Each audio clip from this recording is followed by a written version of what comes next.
Silent Hill F is a visually arresting and sonically mesmerizing entry in the long-running horror franchise, one that dares to transplant the series' signature dread into a new cultural and temporal setting.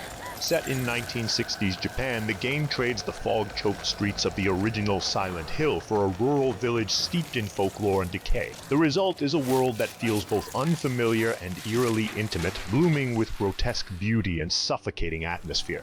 From the moment you step into its world, Silent Hill F makes its artistic ambitions clear. The graphics are nothing short of stunning, lush, decaying flora overtakes crumbling architecture, and the enemy designs are disturbingly elegant, often resembling corrupted dolls or twisted blossoms. A game that understands the power of visual storytelling, using color, texture, and environmental detail to evoke unease without relying on cheap scares. The sound design complements this perfectly. Ambient noises creep in from the edges of perception, while the score swells and recedes with a haunting grace. Even the silence feels engineered, as if the game knows exactly when to let the player sit in discomfort. The puzzles, while not groundbreaking, are thoughtfully integrated and serve as effective pacing tools. They offer just enough challenge to engage without frustrating, and many draw from Japanese folklore, adding a layer of cultural intrigue. These moments of quiet contemplation are welcome, especially in a game that leans more heavily into combat than its predecessors. And that's where Silent Hill F begins to lose some of its footing. The increased emphasis on fighting, complete with stamina management,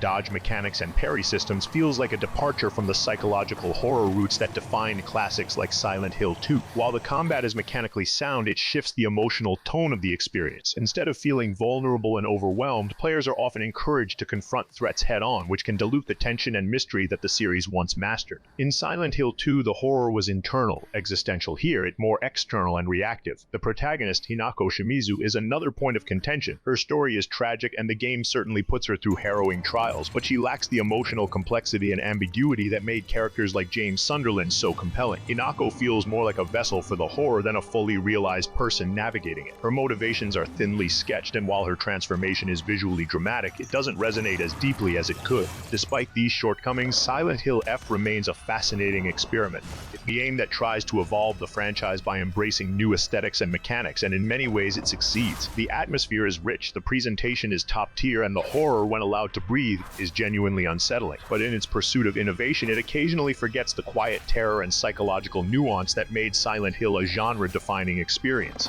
In the end, Silent Hill F is a beautiful nightmare, one that's worth experiencing, even if it doesn't always remember what made the original dream so haunting.